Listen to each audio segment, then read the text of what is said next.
President Trump recently encouraged Secretary of State Mike Pompeo to reconsider running for the U.S. Senate in Kansas, but Pompeo rebuffed the request, according to two people familiar with the conversation.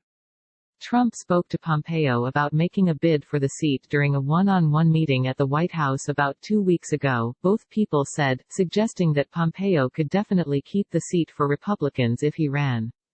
Trump's request underscores the growing nervousness among Republicans that they could lose control of the Senate in this fall's election and that a once safe Kansas seat could now be in play. The president has received regular updates from Senate Majority Leader Mitch McConnell, R. and other political advisors about the worsening political landscape in the Senate, according to Trump advisors, who, like others, spoke on the condition of anonymity to describe private discussions. The president is regularly presented polling data about competitive Senate races. It's a challenging environment. It has been consistently throughout this cycle. Just look at the numbers. That's the only conclusion intelligently to read from it, McConnell said to reporters this week. Of the 35 Senate seats up for grabs this fall, Republicans are defending 23 of them. Republicans currently hold a 53-47 advantage in the Senate. Republicans grow nervous about losing the Senate amid worries over Trump's handling of the pandemic. Spokespeople for the White House and the State Department declined to comment. As the calendar closes in on Kansas's June 1 primary filing deadline, a person close to Pompeo said that the secretary is no longer considering running for the seat after weighing it for months last year.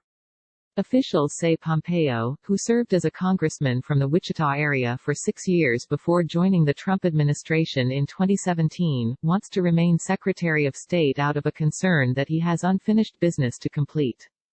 The primary focus of his tenure has been dismantling the Iran nuclear deal struck during the Obama administration and a campaign of economic and military pressure against Iran. Though he has claimed the administration's policies have made the Middle East more peaceful, Iran's nuclear program has only grown more sophisticated following the U.S. withdrawal from the deal, and violence against U.S. and coalition forces by Iranian-backed groups has increased. McConnell has repeatedly tried to persuade Pompeo to run for the seat, seeing him as the ideal candidate, according to people close to the majority leader. Trump was initially skeptical of the bid, seeing Pompeo as one of his most valuable and trustworthy members of his cabinet.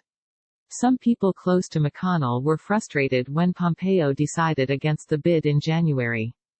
There are broader concerns among Republican strategists that the pandemic and Trump's response to the outbreak could make for a perilous political environment this fall for the GOP. Trump's renewed interest in the Senate race probably reflects growing concern that a seat that is normally safely Republican could turn Democratic, said Kansas political observers. The seat is up for grabs following the decision by incumbent Senator Pat Roberts, R., to not seek re-election. The party is worried that a Republican hardliner who is pursuing the seat, former Kansas Secretary of State Chris Kobach, may turn off moderate and independent voters, allowing for a rare Democratic victory. Kobach, who in 2018 lost the governor's race to Democrat Laura Kelly, is known for his anti-immigrant views and Trumpian braggadocio. If Kobach wins the nomination, Democrats are saying that they have a chance, said Russell Arbon Fox, a political science professor at Friends University in Wichita. Some Republicans are thinking this and they've been in touch with the president, and they've been telling him to encourage Pompeo to return home and run. He would easily beat the Democratic nominee, whereas that's not a sure thing with Kobach. Republican anxieties about losing the seat were reflected in two letters sent last month by the Kansas GOP chair, Mike Kuckelman, who urged two Republican candidates to drop out of the primary in a widely interpreted effort to consolidate support behind a moderate alternative to Kobach. He's concerned that Kobach is so toxic that if he gets the nomination he won't actually win, said Fox, noting that party leaders believe that Representative Roger Marshall, a more moderate Republican who represents western Kansas, has a better shot at clinching the seat. Pompeo regularly visited Kansas in 2019 and was consulting with Ward Baker, a prominent GOP strategist close to McConnell. He had fueled speculation by creating personal social media accounts that regularly featured him with his family dog, cheering on sporting events and even drinking beer in his kitchen.